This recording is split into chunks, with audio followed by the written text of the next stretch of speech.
Language Exposure Matters, created by Chantal Mayer-Crittenden and Jasmine Leduc.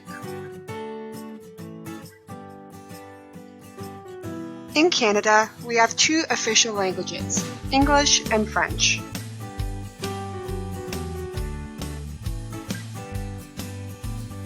In many countries, English is the language spoken by the majority of the population. Therefore, it is a majority language. While French, Arabic, Mandarin, Spanish, and many others are spoken by a minority, meaning less than 50% of the population, they are therefore minority languages. When a child learns only one language, they are considered monolingual, and when a child learns two languages, they are considered bilingual. A bilingual child cannot devote as much time to each language as if they were just learning one. Therefore, their exposure time will vary from one language to the other. Why is this important? Because this can have an impact on the child's language development and ultimately their level of acquisition in both languages. In fact, a child needs to be exposed to a language at least 40% of his or her waking hours in order to attain proficiency in that language. This refers to the amount of language exposure.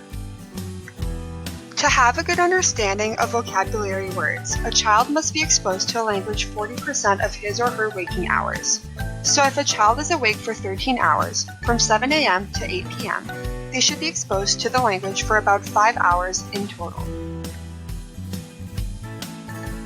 To have a good expressive vocabulary, that is, to be able to express oneself orally or in writing, one needs more than 60% exposure to a language.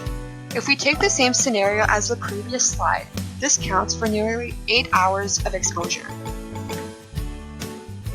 If the bilingual child reaches these hours of exposure in the minority language, they could, in principle, achieve a level of language proficiency similar to that of a monolingual child of the same language. However, it is important to note that the quality of the exposure also matters.